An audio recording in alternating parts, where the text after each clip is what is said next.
사도행전 25장 13절에서 27절 말씀 가지고 나를 낮추고 남을 높이라 하는 제목으로 함께 은혜 나누고자 합니다. 지난주 말씀에서 베스도가 부임하자마자 유대인 지도자들은 바울을 선물로 넘겨달라고 베스도에게 간청했습니다. 사람을 매복시켰다가 바울을 죽이려던 것이었습니다. 종교적인 기소를 정치적인 것으로 왜곡시켰지만 증거를 제시하지는 못했습니다. 베스도 역시 바울이 무죄인 줄 알면서도 바울을 유대인들에게 선물로 주고 싶어 했습니다. 유대인들이나 베드로나 모두 진정한 정의에는 관심이 없고 자기들이 누리는 지위를 지키기 위해 불법을 행하던 자들이었습니다. 모두가 자기 사랑의 표본들입니다. 이에 반해 바울은 자신에 대해서나 자신이 율법에 대해서나 성전에 대해서나 또 황제에 대해서 죄가 없다며 황제에게 호소했습니다. 바울은 하나님과 사람들 앞에 아무 죄가 없다고 당당하게 외치면서 하나님의 계획에 따랐던 것입니다. 바울은 하나님 사랑과 이웃 사랑의 표본이었습니다. 오늘 말씀에서는 베스도는 바울이 유죄라는 것을 알면서도 벨릭스처럼 유대인들에게 선물로 죽을 기회를 보기 위해서 석방하지 않는 모습입니다. 그러다가 유대교와 로마법을 둘 다 잘 아는 아그리빠 왕이 오자 아그리빠에게 바울의 제목을 어떻게 써서 황제에게 보낼지 물어보는 내용입니다. 오늘 말씀에 나온 아그리빠와 베스도와 이 사람들의 말과 행동은 자기 사랑의 끝판왕들입니다. 본보기들입니다. 그래서 이것을 자세하게 보여주고 있습니다. 자기 사랑이 무엇인가를. 이는 하나님과 사람 앞에서 아무 죄도 없다고 당당하게 외치며 하나님 사랑, 이웃 사랑을 실천하던 바울과는 정반대가 되는 사람들입니다. 이들의 말과 행동을 보면서 우리는 오늘 말씀에 나온 사람들과 같은 자기 사랑을 버리고 주님의 가르침을 따라 바울처럼 그렇게 하나님 사랑과 이웃 사랑을 어떻게 실천할지 알아보도록 하겠습니다. 13절에서 20절은 남은 낮추고 자기는 높인 베스도가 나옵니다. 13절은 수일 후에 아그리빠 왕과 버니게가 가이사랴에 도착했고 베스도에게 인사하러 왔다고 했습니다. 이게 누군지를 알아야 됩니다. 오늘 말씀의 아그리빠는 헤롯 대왕, 예수님이 태어나기 전에 왕으로 있었던 헤롯 대왕의 증손자입니다. 그리고 사도행전에 나오는 헤롯 아그리빠 1세의 아들인 아그리빠 2세입니다. 아그리빠 2세는 AD 27년에 태어나서 로마 황제 클라우디우스의 궁정에서 양육되어졌습니다. 이게 굉장히 중요한 포인트입니다. 그는 클라우디우스 황제가 개인적으로 굉장히 선호하던 통치자였습니다. 사랑받던 그런 통치자라는 것입니다. 클라우디우스가 키운 그 어린아이들 중에서 아주 사랑하던 사람입니다. 그만큼 이 사람은 어려서부터 처세술에 그렇게 능했던 사람이고 윗사람에게 그렇게 예쁘게 잘 보이도록 행동했던 사람입니다. 클라우디우스는 아그리빠 2세의 아버지 아그리빠 1세가 죽었을 때 이 아그리빠 2세를 왕으로 세우려고 했습니다. 유다의 왕으로. 그런데 갈릴리, 유다 여기에 왕으로 세우려고 했습니다. 근데 그 나이가 겨우 17살 소년이었기 때문에 하지 못했습니다.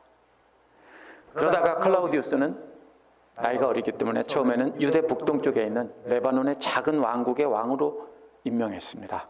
클라우디우스 황제는 나중에 아그리빠 2세에게 갈릴리 지역까지 영토를 확장해 주었습니다.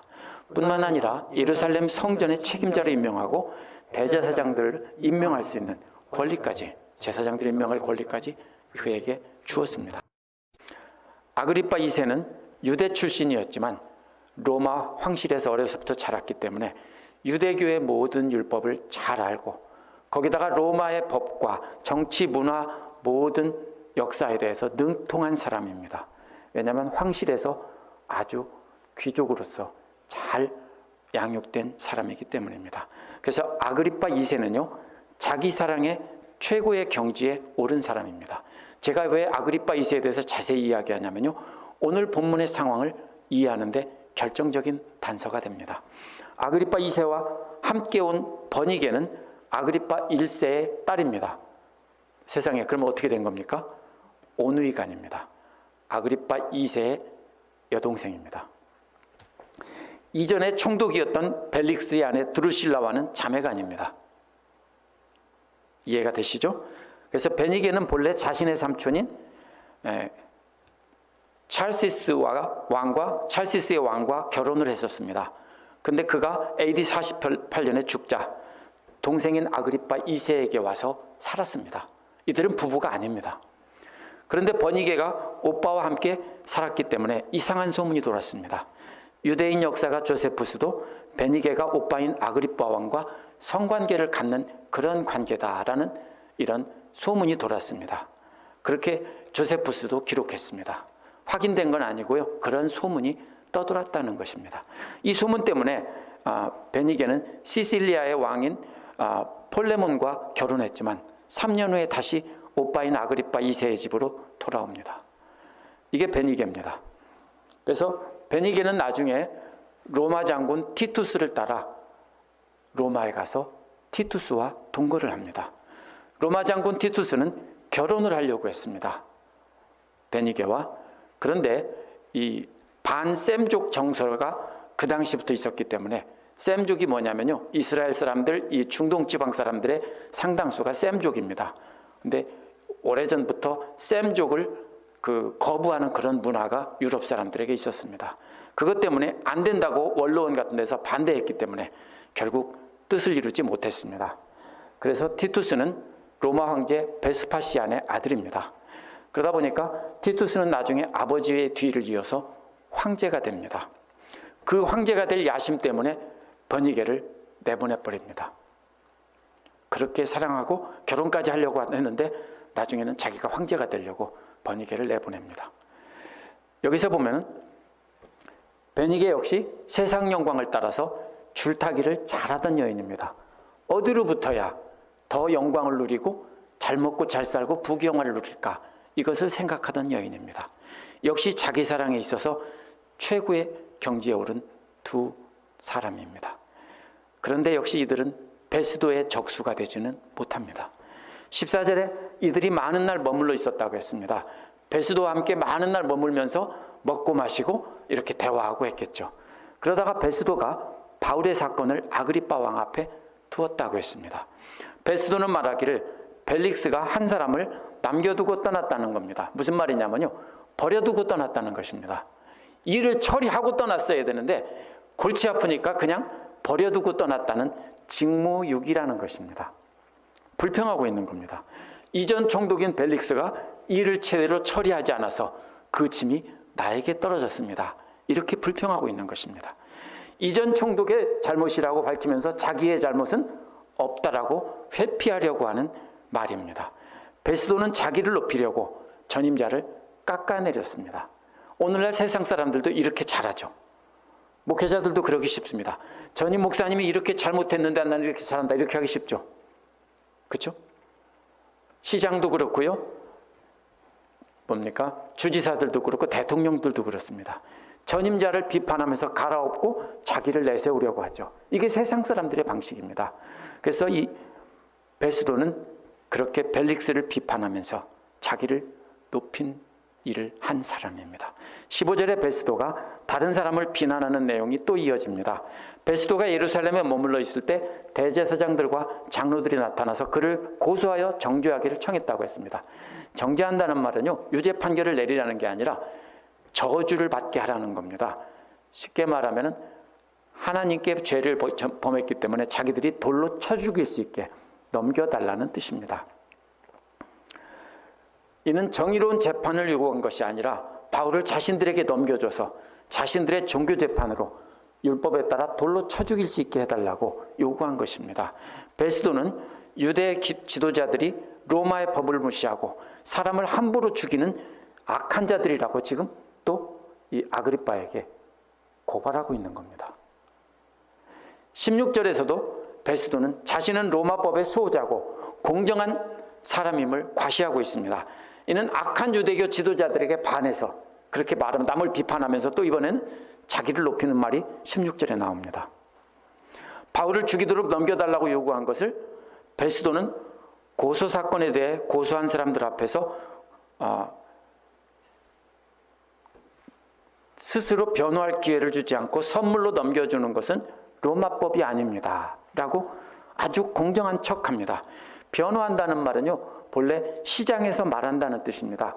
이 그리스, 로마 이쪽에 가면요, 전부 신전이 있고 거기에 시장이 있고, 시장에 뭐가 있냐면 재판석이 있습니다. 사람들이 모인 시장에 재판석이 있기 때문에 시장에서 말한다는 말은 사람들이 많이 모인 장소에서 이렇게 변호한다는 뜻입니다. 그렇게 변호해서 증명하기 전에는 넘겨주는 법이 아니다. 맞습니다. 베스도는 앞에서 벨릭스를 비난했습니다. 그리고 자기를 살짝 높였습니다. 또 유대교 지도자들을 비난했습니다.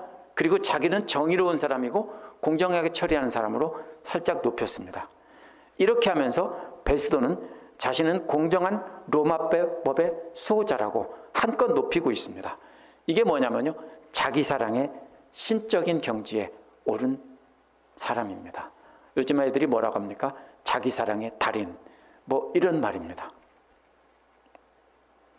17절은 그러므로라는 말로 앞과 연결합니다. 이렇게 다른 사람을 비판하면서 자신과 그들은 달리 로마의 정의를 지키는 자이므로, 이런 말입니다.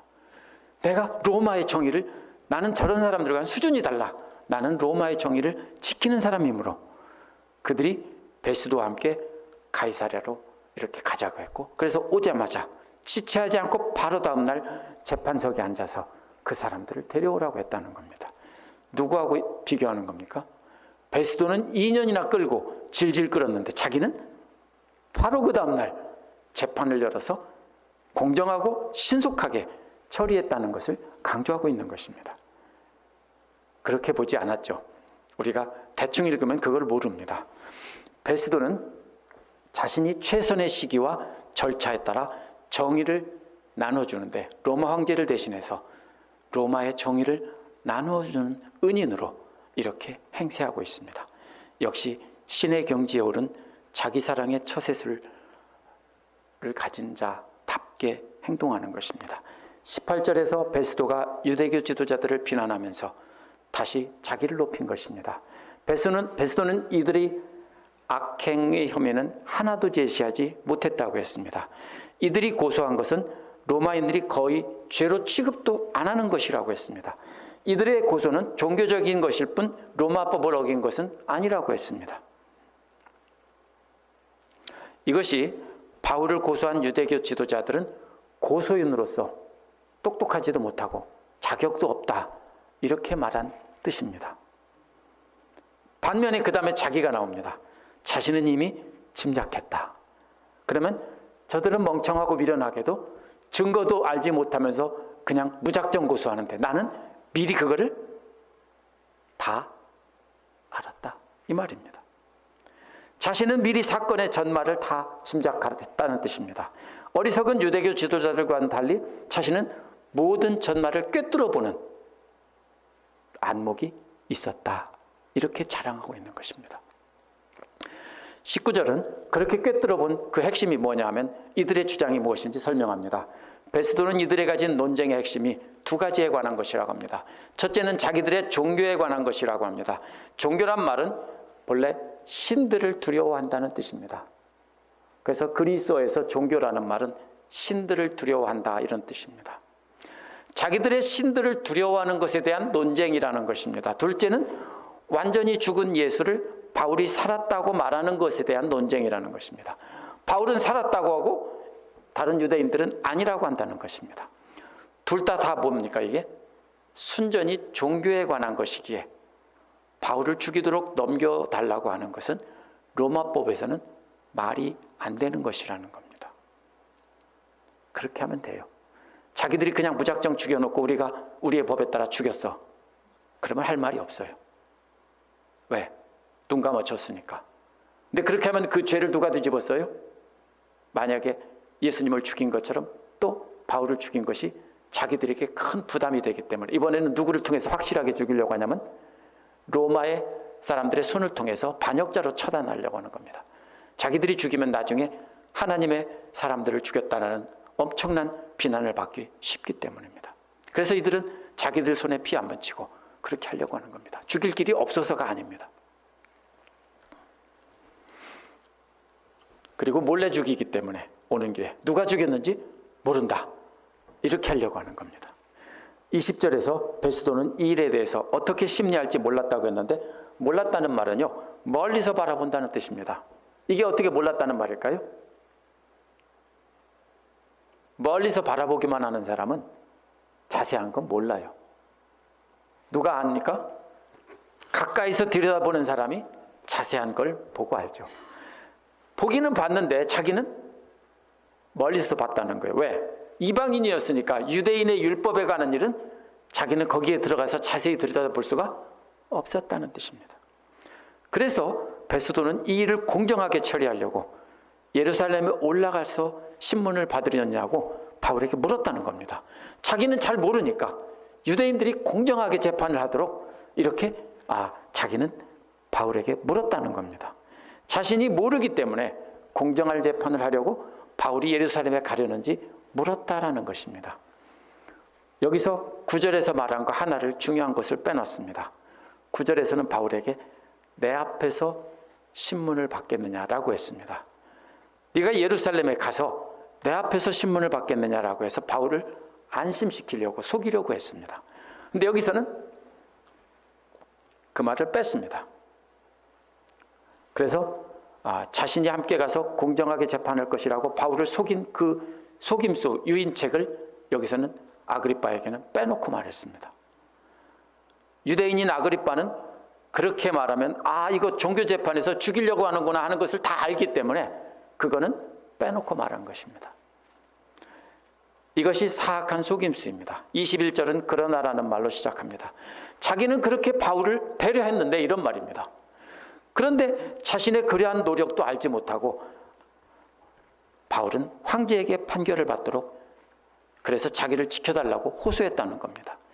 이번에도 바울을 비난하면서 책임을 바울에게 돌려버립니다. 무슨 얘기예요, 이게요? 자기는 풀어주려고 했다는 겁니다. 그런데 이 사람이 황제에게 고소했기 때문에 자기가 손을 쓸 수 없이 할 수 없이 이렇게 되었다, 이런 말입니다. 사실 바울은 석방시켜주는 것이 로마법에 공정한 것입니다. 왜? 호소했다게도 아직 공문서를 써서 보내지도 않았고요. 무죄라고 선언해서 자기가 보낼 수 있는 권한이 총독에게 있습니다. 그런데도 이번에도 자신은 공정한데 바울이 쓸데없는 짓을 해서 이렇게 괜히 일만 복잡하게 만들었다, 이렇게 아그리빠에게 말하고 있습니다. 이것이 바로 세상 사람들, 오늘날 모든 사람들이 하는 행동들입니다. 이것은 우리 모두의 행동의 어떤 그림자입니다. 그래서 아그리빠는 베스도에게 나도 이 사람의 말을 듣고자 한다라고 했습니다. 듣고자 한다는 말은 계속해서 듣고 싶다는 것입니다. 이거는 아그리빠가 공정한 재판을 도우려는 게 아니라 호기심이 있었던 겁니다.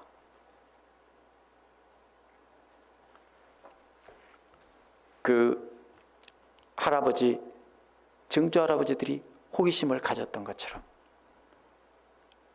아버지들이가 가졌던 것처럼 이 사람도 역시 지적인 호기심, 도대체 바울이 누구냐, 예수가 누구냐, 이렇게 해서 궁금해서 알아보려고 하는 거지, 이것이 예수님 말씀을 듣고 하나님 말씀을 알려고 하는 것이 아닙니다. 그래서 베스도는 내일 들읍시다 라고 했습니다. 23절에서 27절은 황제에게 잘 보이고 싶은 베스도가 나옵니다. 앞에서는 처세술의 대가, 끝판왕, 처세술의 신의 경지에 오른 사람 베스도가 나왔는데 이번에는 황제에게 잘 보이고 싶은 베스도의 모습입니다. 23절도 그러므로라는 말로 앞부분과 연결됩니다. 베스도가 내일 듣고자 했으므로, 이런 뜻입니다. 다음 날이 되어 아그리빠와 버니게가 크게 위험을 갖추고 들어왔다라고 했습니다. 이게 무슨 말이냐면요,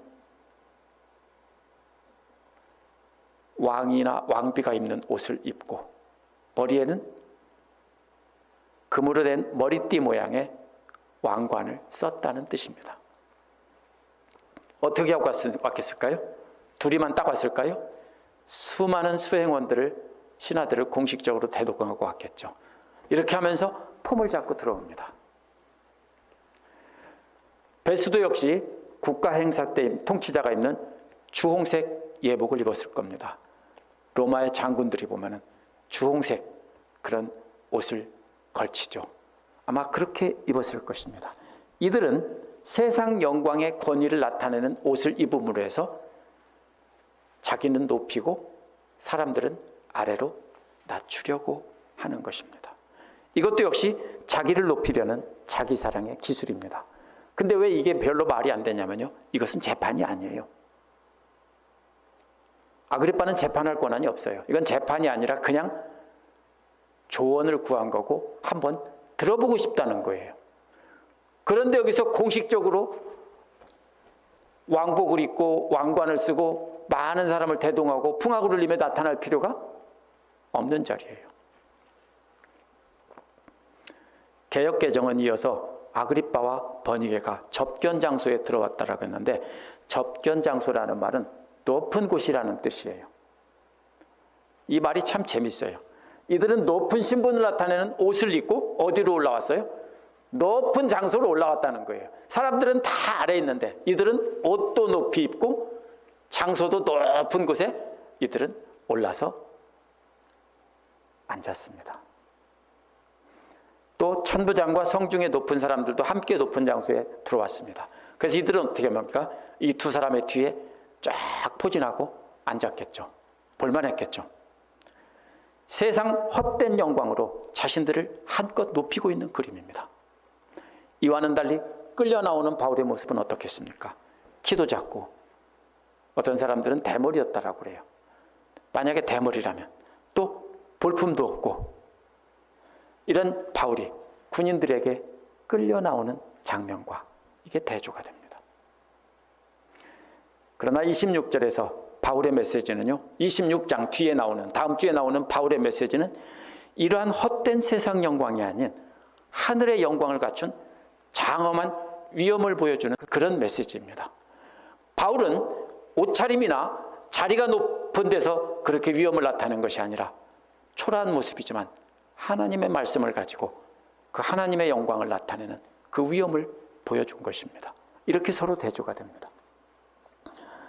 그래서 이러한 장엄한 의식을 통해서 누가는 유머를 보여준다라고 합니다.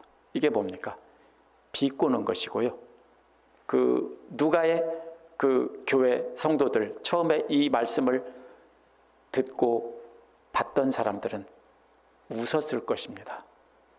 왜? 참 우습다. 헛된 세상 영광 따라 저렇게 폼 잡는 사람과 그때는 이미 바울이 죽었을 때입니다. 우리 바울 선생님과 모습이 대조가 되는 모습을 보고 모두가 이 사람들을 비웃었을 겁니다. 이것은 한편의 코미디입니다. 장엄하게 들어오는 이 사람들은요, 코미디예요. 쓸데없는 장소에 그렇게 한 겁니다. 유대인들도 그랬어요. 원래 긴 옷을 입고 이렇게 랍비의 옷을 입고 제사장의 옷을 입고 뭐 이렇게 하는 예복을 갖추는 것은요, 원래 어디서만 하는 겁니까? 성전에서 예배드리거나 가르칠 때만 하는 건데 이 사람들도 어디서 그랬다겠어요? 시장에 나와서 그때도 랍비들의 옷을 입고 나와서 폼을 잡은 것과 똑같은 모습입니다. 웃기는 겁니다. 그죠? 제가 박사 가운이 없어요. 빌려 입고 말았기 때문에. 근데 제가 만약에 박사 가운을 입고 동그란 모자 쓰고요, 파란 PhD 술을 두르고서 금색 술을 달고서 그리고서는 졸업장을 들고 만약에 월마시나 이런 데 걸어간다면 어떻겠습니까? 맛이 갔군. 그죠? 그렇겠죠. 미국 사람들은 다 알아요. 저 사람이 어떤 사람인지 보면 다 알아요. 옷을 보면요. 어디 교수님이거나 이렇군. 그런 장면 같아요. 어울리지 않는 곳에 이렇게 폼 잡고 들어와서 자기들은 한껏 높이고 반대로 바울은 그 밑에서 바울도 사실 존귀한 사람이에요. 로마 시민이에요.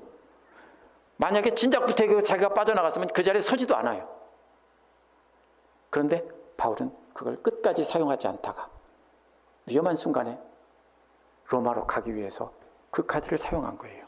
자기 목숨을 건지기 위해서 사용한 거 아니에요. 자기를 높이기 위해서 사용한 거 아니에요. 이걸 통해서 보면은 무엇이 진정으로 가치 있는 일이고 무엇이 우리가 추구해야 될 것인지 여기서 이 코미디를 통해서 분명하게 대조를 해서 보여줍니다. 24절에서 베스도는 아그리빠 왕가, 여기 있는 여러분이여라고 부릅니다. 이든 고대 로마인들이 원로원이나 중요한 회의석상에서 연설할 때 시작하는 말입니다.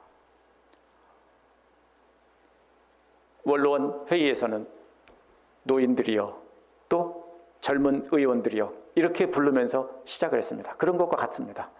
이쪽 사람과 이쪽 사람과 다 부르면서 이렇게 연설을 시작합니다. 여러분이 보고 있는 이 사람은 유대의 무리가 모두가 자신에게 청혼한 사람이라는 것입니다. 뭘 청혼했습니까? 더 이상 살려두지 못할 사람이라고 소리쳤는데 여기서만 그런 게 아니라 베스도가 예루살렘에 갔을 때도 똑같이 그렇게 소리쳤던 사람이라는 것입니다. 25절은 그러나라는 말로 24절과 대조됩니다. 모두가 다 바울을 죽여야 한다고 두 번이나 그렇게 소리쳤지만 자기가 볼 때는 죄가 없다는 겁니다. 또 무한 쇼를 하고 있어요. 쟤들은 다 나쁜 놈인데 나는 공명전대한 사람이야. 공정한 법의 집행자야. 내가 보기엔 쟤가 죄가 없어. 무죄야. 이렇게 말하고 있는 겁니다. 근데 이 말이 왜 무엇이냐면요. 그러면 당장 풀어줬어야 돼요. 그런데 안 풀어줘요. 뭐라고 해요?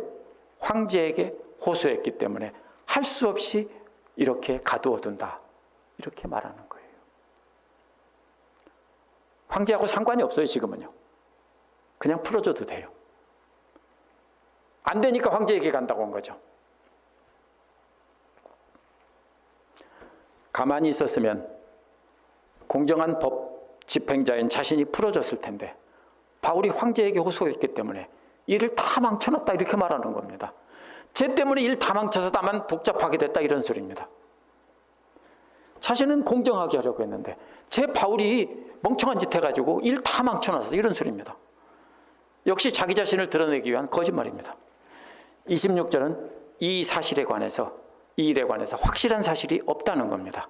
바울의 죄에 관해서 황제에게서 보고서를 써서 바울을 끌고 가는 군인들에게 주어서 보내야 됩니다. 그런데 써보낼 확실한 내용이 없다는 겁니다. 확실하다는 말은요, 넘어진다는 말에 아라는 말이 붙어 있습니다. 영어에서도 아가 붙어 있으면 아니라는 거예요. 어떤 단어에 A자가 붙어 있으면 대개 그것이 아니라는 뜻이에요. 그게 그리스어에서 온 거예요. 이게 뭐예요?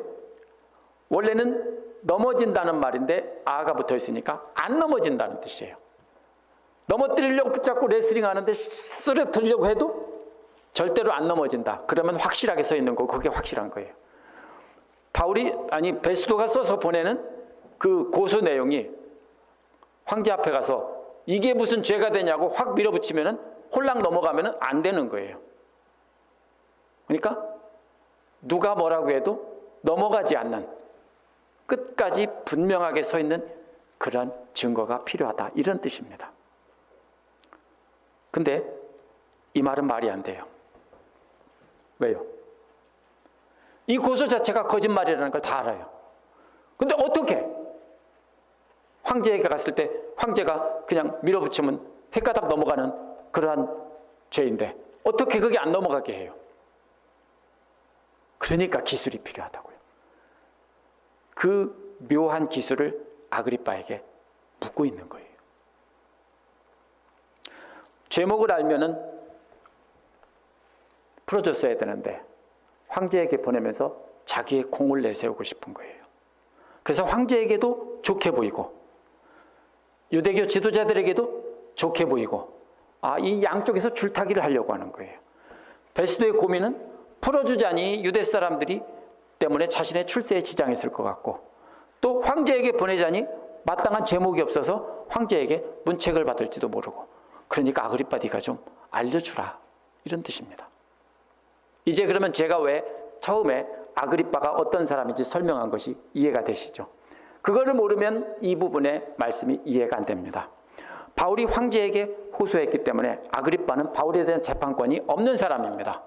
그건 로마 총독의 일입니다. 따라서 공식적인 재판도 아니고요.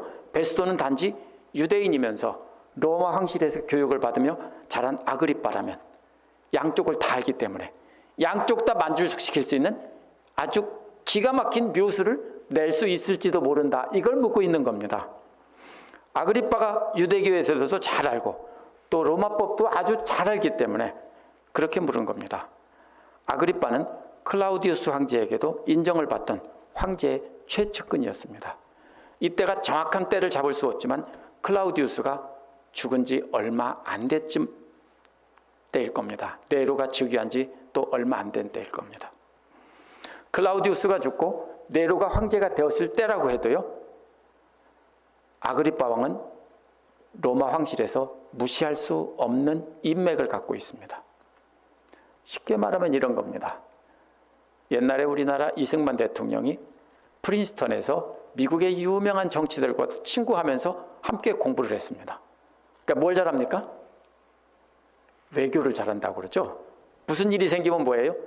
미국의 무슨 유명한 정치가들에게 전화해서 야, 이것 좀 도와달라 하면 되잖아요. 무슨 말씀인지 아세요? 이 사람은 어디서 자란 사람이냐면 유대인이지만 로마 황실에서 클라우디우스의 사랑을 받으며 교육받으며 자란 사람이라는 뜻입니다. 그렇기 때문에 베스도는 유대인들에게도 인정받고 황제에게도 인정받을 수 있는 좋은 생각, 그거 아그리빠 너 묘수 좀 알려달라, 이거 말하는 겁니다. 27절은 왜냐하면이라는 말로 아그리빠를 설득하는 말입니다. 왜냐하면 죄목도 밝히지 않고 죄수를 보내는 것은 무리한 일이라는 겁니다. 그러니까 제발 네가 멋진 생각이 있으면 나에게 좀 알려달라는 것입니다. 베스도의 생각이 뭡니까? 어떻게 하면 정의를 실현할까? 자기 말로는 계속 정의를 실현한다고 하는 사람이라고 하잖아요. 그런데 어떻게 하면 로마 황제와 유대교 지도자들 양쪽에 다 잘 보여서 줄타기에 성공해서 계속 더 승진하며 부귀영화를 누리며 살까? 이게 베스도의 관심입니다. 이처럼 베스도는 자기 사랑을 위해 줄타기를 잘하던 선수입니다. 그래서 베스도를 저는 자기 사랑에 있어서 신의 경지에 오른 사람이라고 이렇게 말하고 싶습니다.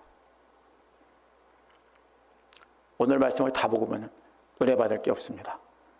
정신 나간 사람들만 있습니다. 오늘 말씀에 나온 아그리빠 왕과 버니게나 로마 총독 베스도는 다 공통점이 있습니다. 자기를 높이던 자기 사랑의 달인들이었습니다. 역사 기록을 보면 아그리빠 2세도 로마 황제 클라우디우스에게 얼마나 잘 보이려고 애를 썼는지 알 수 있습니다. 어린애가 얼마나 황제에게 잘 보였으면 그렇게 잘해주려고 황제가 애를 썼냐고요. 자기 나라 사람도 아니고 자기 속국의 사람인데. 아그리빠 2세는 그렇게 로마 황제에게 잘 보여서 왕이 된 사람입니다. 아그리빠는 자기 사랑의 달인이었습니다. 버니게 역시 어떤 사람입니까? 똑같은 사람입니다. 어떤 남자에게 줄을 서야 자신을 높일 수 있을지 끊임없이 재면서 줄타기를 했던 사람입니다. 역시 자기 사랑의 달인입니다. 특별히 오늘 말씀에서 우리가 반면교사로 삼아야 될 사람은 베스도입니다. 베스도를 정리해보면요, 아그리빠에게 좋은 정보를 얻으려고 전임자 벨릭스의 직무유기를 드러내며 내리깠고요, 유대교 지도자들의 어리석음과 무능함을 드러내면서 깠습니다. 그러면서 자기는 모든 일을 꿰뚫어보는 지혜를 가진 그런 사람이라고 말을 했고, 죄수인 바울에게도 자기가 이렇게 많이 배려를 해줬고, 그러면서 바울이 황제에게 상속했기 때문에 자기는 어쩔 수 없이 그랬다, 이런 식으로 자기를 한껏 높이고 있는 사람입니다. 하지만 아그리빠는 베스도가 높여줬습니다. 왜 높여줬을까요? 필요하니까. 그렇죠? 필요 없었으면 밟았을 텐데 아그리빠가 필요하니까 아그리빠를 높여줬습니다. 아그리빠가 로마 황실의 든든한 인맥을 갖고 있기 때문입니다. 베스도는 필요 없는 사람들은 밟아서 낮추면서 도움이 되는 사람은 높여준 사람입니다. 아그리빠가 유대교와 로마 황실을 너무나 잘하는 사람이었기에 아그리빠를 통해서 황제에게와 또 유대교 지도자들에게와 모두에게 잘 보이려고 했던 겁니다. 이런 사람을 뭐라고 합니까? 오늘날 대단한 능력자, 그렇죠? 성공하는 사람의 비결. 세상에서는 이렇게 가르칩니다. 처세술의 달인. 아그리빠는 자기 사랑에 있어서, 아그리빠가 아니라 버니게는 자기 사랑에 있어서, 버니게가 아니라 또 실수하네 제가. 베스도는 자기 사랑에 있어서 신의 경지에 오른 사람입니다. 아그리빠와 버니게, 베스도 모두 똑같이 어떻게 했습니까? 세상 경광을 나타내는 옷차림으로 자기를 높이고, 그러면 반대로 못 입은 사람들은 어떻게 됩니까? 초라해지겠죠? 그렇게 낮춘 사람들입니다. 반대로 권력을 가진 높은 사람에게는 잘 보여서 더 높은 자리에 오르려고 했던 사람들입니다. 이들 모두가 다 자기 사랑에 빠진 멸망할 사람들의 본보기입니다. 이와는 반대로 바울은 오늘 말씀에서 특별히 말한 건 없지만 앞뒤 문맥을 통해서 보면은요, 하나님 앞에서나 사람 앞에서나 나는 도무지 죄를 범하지 않았다라고 당당하게 외치던 사람입니다. 사람 앞에서는 죄를 짓지 않았다고 말할 수 있어요. 근데 하나님 앞에서 그렇게 말하는데 사실 그랬다면 그건 뭐예요? 하나님을 모독하는 거고 진짜 죽을 죄예요.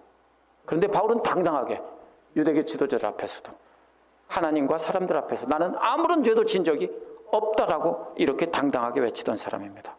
로마 시민이라고 외쳤다면 힘든 상황에서 벗어날 수 있었는데도 하나님의 뜻을 기다리며 볼품없는 죄수의 신분으로 끌려 나온 것입니다.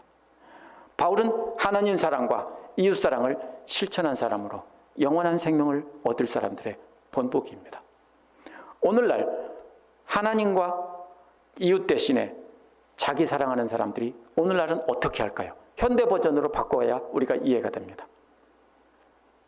최고급 명품 차를 타고 다닙니다.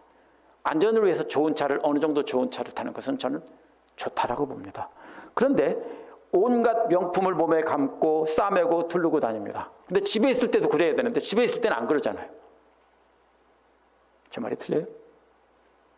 집에 있을 때 그게 만약에 정말로 좋은 거라면은 집에 있을 때 혼자도 명품 두르고 명품백 들고 손가락에 무거운 돌 매달고 휘청거리면서 이렇게 하고 다녀야 될 거잖아요. 근데 안 하잖아요. 그거 왜 하는지 아세요? 나를 높이고 다른 사람은 낮추려는 거예요. 간단해요. 그게 세상 원리예요. 이게 뭐냐면요, 자기 사랑이에요. 자기 사랑을 나타내는 행동입니다. 겉모습을 통해서 자기는 높이고 이웃은 낮추려는 행동입니다. 이 모든 것은 하나님과 이웃을 사랑하라고 한 그 말씀 대신에 자기 사랑을 높이려는 기본적인 기술입니다. 제가 그렇다고 헐벗고 다니고 아무렇게나 살고 거지처럼 살고 그건 아닙니다. 그러나 우리가 하나님의 마음을 가졌다면 불쌍히 여기는 마음이 있죠. 지나가는 강아지나 고양이가 깽깽거리고 굶어주고 가도 불쌍하게 여기는 것이 사람의 본래 마음입니다. 그렇죠? 그런데 그런 마음 없이 자기만 높이고 남을 낮추는 그런 삶을 산다면 그것은 나중에 하나님 보실 때 분명히 그건 아니지, 이렇게 말씀하실 겁니다. 오늘날 하나님과 이웃 대신에 자기 사랑하는 사람들은 자신이 이름을 드러나지 않는 일에는, 이름을 드러나는 일에는 큰 돈도 척척 내놓습니다. 근데 이름이 안 드러나면요, 아무것도 내놓지 않습니다. 이름이 드러나지 않는 헌금이나 이름 없이 어려운 이웃을 돕는 것은 안 합니다. 오직 자신의 이름이 드러나고 자신들이 높아지는 데만 돈을 내놓습니다. 세상 사람들이 그렇다는 것입니다.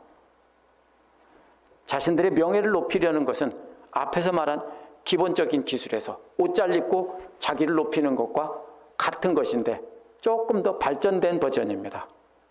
이렇게 해서 도네이션 누가 어느 대재벌이 얼마를 했다. 왜 해요? 뉴스에 안 나오면 안 해요. 아시겠어요? 뉴스에 나오니까 하는 거예요. 이것이요, 자기를 높이고 치장하는 그런 세상 사람들의 기술입니다. 오늘날 하나님과 이웃 대신 자기를 사랑하는 사람들은 자기에게 이익이 되는 사람에게는 잘 보려고 합니다. 세상의 재물과 권력과 명예를 가진 사람에게는 줄을 서서 그들에게 친절하게 대합니다. 하지만 그리고 그들에게는 사랑한다는 신호를 보냅니다. 하지만 도움이 하나도 안 되고 도와줘야 되는 사람은 보면 짜증내고 귀찮아합니다. 안 그래요? 이런 사람들은 뭐라고 말하냐면요, 고린도전서 13장 7절을 암송하고 다닙니다. 모든 것을 참으며 모든 것을 믿으며 모든 것을 바라며 모든 것을 견디느니라. 그래서 우리가 이 모든 것을 참으며 윗사람에게 잘 보이려고 하고 아랫사람에게 또 잘 보이게 하고 처세술을 잘해서 자기를 높이고 명예를 드러내고, 그래서 모든 걸 참으며 모든 걸 바라며 더 큰 영광을 얻기 위해서 자기 영광을 찾습니다. 그리고서 그런 말씀이 나오면 아멘이라고 합니다. 그것이 성공한 사람들의 처세술이라고 합니다. 이런 사람들은 자신에게 전혀 도움이 되지 않는 사람은 한없이 무시하고 짓밟아 버립니다. 이러한 처세술은 하나님과 이웃을 사랑하는 대신에 자기를 사랑해서 자기를 높이려고 하는 훨씬 더 고급 기술입니다. 오늘날 하나님과 이웃 대신에 자기를 사랑하는 사람들은요, 정보를 제공하는 척하지만 다른 사람은 오늘 베스도처럼 깎아내리고 자기는 교묘하게 높입니다. 그거를 바보같이 하면은 어떤 사람이냐면요, 남 험담만 하는 그런 나쁜 사람이 되는 거고요. 그거를 아주 기술적으로 하면 어떻게 됩니까? 아주 훌륭한 사람이 됩니다. 근데 결국은 똑같아요. 교양 있게 말 잘하는 것 뿐이죠. 결국은 남 까면서 자기 높이는 것은 까놓고 보면 똑같습니다. 이것은요, 사실은 새로운 정보를 주는 척하지만 남을 흉보고 비난하고 까는 겁니다. 그러면서 아무 말 안 하는데 자기는 그렇지 않다라는 것을 간접적으로 말하면서 드러냅니다. 이러한 행동은요, 하나님 사랑, 이웃 사랑 대신에 자기를 사랑해서 자기를 최고로 높이는 기술의 최고급 기술입니다. 제가 꾸며내는 얘기가 아니에요. 오늘 본문을 버전을 바꿔서 현대적으로 바꾼 겁니다. 만약 이러한 행동들 중에서 하나라도 걸리는 게 있다면 있겠죠. 저도 걸리고 다들 걸리겠죠. 당장 버리시기 바랍니다. 우리가 하나님을 따라간다는 거는요, 뒀다 나중에 버리지, 그런 게 아니에요. 당장 버리시기 바랍니다. 오늘 이후에. 바울은 예수님의 가르침을 따라 오직 하나님만 사랑하고 이웃 사랑하는 일에 최선을 다했습니다. 그것이 사도행전에서 지금까지 나온 바울의 삶이에요. 자신은 멸시받고 고통을 받으면서도 하나님 사랑하고 이웃을 사랑하기에 끝까지 견디면서 담대히 전했고, 도망갈 수도 있었는데 끝까지 유대 땅에 남으면서 그렇게 복음을 전하고 사랑하는 동족들에게 복음을 전하려고, 자기를 죽이려고 하는 동족들에게 복음을 전하려고 바울은 그렇게도 애를 썼던 것입니다. 그래서 그렇게 주 예수의 모습으로 계속 갇혀 있었던 겁니다. 우리는 오늘 말씀에 나온 사람들처럼 남을 낮추고 자기를 높이는 사람이 되면 안 됩니다. 우리는 우리 주님의 가르침에 따라 나를 낮추고 다른 사람을 섬기는 자리에 서야 됩니다.